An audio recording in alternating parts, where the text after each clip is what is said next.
ওই নৌকার মধ্যে কিছু কাউয়া ঢুকছে, কাউয়া বিদায় করার লেগে এই গোলমাল চলছে। এখন কইতে পারেন যে কাউয়া কারা? কাউয়া হইল নামে কয় শেখ হাসিনা, নামে কয় আওয়ামী লীগ, আর কামে বাগানবাসীর 5,000 টাকার থেকে 2,000 মাইরা দেয়। আসসালামু আলাইকুম রহমতুল্লাহি ওয়া বারাকাতুহু। এবার সংসদ ভবনে সকলের সামনে ব্যারিস্টার সুমন সেতুমন্ত্রী অর্থাৎ ওবায়দুল কাদেরকে ইচ্ছে মতো ধুয়ে দিলেন।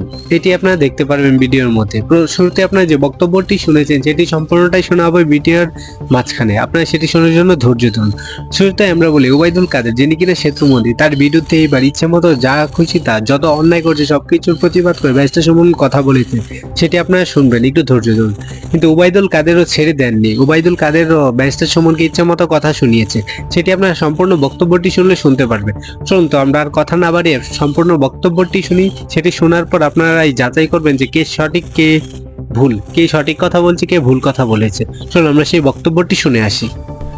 কালকে আপনারা ফেসবুকে দেখছেন নি 100 কোটি টাকা 196 কোটি টাকা মাইরা দুই বেটি জার্গা কানাডা পোর্টালে আইছে। আমি ভিডিও অন করিয়া কইছে ওই যখন বেটি দুই যাচ্ছে খালি জায়গা একদিনে 80 লাখ মানুষ দেখছে। ওই ওসি আছে একলা রমনা থানা, আর টাকা শহরের সম্পদ কেউ মারতে না এর বিরুদ্ধে। আমি গিয়া কাগজ লিয়া গিয়া কইছি আমি ওসির বিরুদ্ধে দাঁড়াইছি, তার তদন্ত হোক, তার যদি সম্পদ পাওয়া যায় তার জেলে দেওয়া হোক।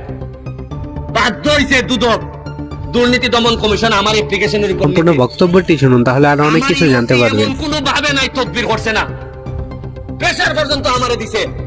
আরে আমি তো সোনারঘাট লিয়া খেলি না, আমি খেলি সারা বাংলাদেশের বিরোধিতা যারা করে এর বিরুদ্ধে খেলি। আমি ওসিরে কইছি এটা ফেসারে খাম হইতো না রে ভাই, আমি সোনারঘাটের ফুলা, আমার সারা শরীরের মধ্যে মাংসের চেয়ে কলজা বড়, সর্বোচ্চ মারবাই এনে আমারে। আর যারা মারতায় না এরা কিটা বাঁচবো না তা সারা জীবন। যারা ডরায় না আপনারা, যারা কথা কইতে ডরায় তারা কিন্তু আমার চেয়ে বেশি বাচ্চা লাগবে না। আল্লাহ যদি আমার হাত লেখকে দেখো 1000 লোক আমার মারতে চাইলে মারতে পারতো না। ভিতর থেকে কথা বার করুন, যারা 2 নম্বরই করে কথা বার করুন, নাইলে এমনও বাঁচতা না। চা বাগানের শ্রমিকরা কইয়া ইসলাম যে আরে তোমরা আন্দোলন করো, যা লাগে আমি দিমু খানি, 120 টাকা মজুরিতে এমনই মরবাই, তাহলে মরার আগে একটা আন্দোলন কইরা দিয়া মইরা যাও যাতে 300 টাকা হয়। উন্নয়ন আমি আপনারা একটা কথা কইয়া যাইতাম চাই, খালি আমার আর মরলে উনকার আমার কোনো দুঃখ নাই, একটুই কষ্ট লাগবো যদি উনকা মরি। আমার ছেলে মেয়ের লেগে কষ্ট লাগতো না, কষ্ট লাগবো যে আমি আমার সোনারঘাটটারে জায়গা মতো দিয়া দিতাম পারছি না। সর্বোচ্চ মারবাই এনে আমারে তিদিন আমারে কইন তারা যে তোরে মারি লিবরে ফুট, তুই তো খালি সোনারঘাট তোর শত্রু না, তোর শত্রু হইলে দুনিয়ার সব মানুষ, বেশিরভাগ নেতারা আমার শত্রু। এখনো সোনারঘাটের মিনিমাম 1 থেকে 150 ব্রিজ লাগে, এখনো ফুকপাড়ি দিয়া আপনার ফুকপাড় থেকে পশ্চিম পাড় পর্যন্ত আরো 3টা ব্রিজ লাগে, নাল মুখ লাগে। সোনারঘাটের যে ব্রিজটা এটা পুরানো গেছে, এটা বদলাইয়া নতুন করণ লাগে, একটা রাস্তা করণ লাগে। আপনার প্রতিটা রাস্তা ভাঙ্গা সুরমার একটা বা 2টা দিলেও আমি চালাই নিতে পারবো মাননীয় মন্ত্রী। ধন্যবাদ। আমি এখন মাননীয় যোগাযোগ মন্ত্রী জনাব ওবায়দুল কাদেরকে তার বক্তব্য রাখার আহ্বান জানাচ্ছি। মাননীয় স্পিকার, আমি মাননীয় স্পিকার আপনিও বলো ভুলক্রমে আমি এখন যোগাযোগ মন্ত্রী নই, যেটা আমাদের বিরোধী দলের সদস্যরা। আমি সড়ক ও সেতু মন্ত্রী, সড়ক পরিবহন ও সেতু মন্ত্রী। হ্যাঁ, এটাই হলো শুদ্ধ। এখন দেখলাম তারা এটাও জানে না। আমাকে আপনি তো যোগাযোগ ছাড়া কথাই বলেন নাই সব সময়। এই লাফালাফি বাড়াবাড়ি যে প্রধানমন্ত্রী বলেছেন, বক্তৃতা করেন, শেখ হাসিনার নামটা পর্যন্ত শালীনতার সঙ্গে উচ্চারণ করেন না, করেন হাসিনা হাসিনা। নেতা আন্দোলনের নির্বাচনের খেলা হবে এমনি বলিনি। মাননীয় সংসদ সদস্য, ভারতে পশ্চিমবঙ্গে যে নির্বাচন হলো, যে নির্বাচনে মমতা ব্যানার্জি বিপুল সংখ্যাগরিষ্ঠতা জিতেছেন, সেখানে মূল স্লোগান ছিল খেলা হবে। কি আমি ভুল বলেছি? সেখানে শুধু মমতা ব্যানার্জি না, নরেন্দ্র মোদীও খেলা হবে দুর্নীতির বিরুদ্ধে, সন্ত্রাসের বিরুদ্ধে, এগুলো বলে বক্তৃতা করেছে। এটা কোনো হালকা বিষয় না। রাজনীতিতে এই পলিটিক্যাল হিউমার আছে।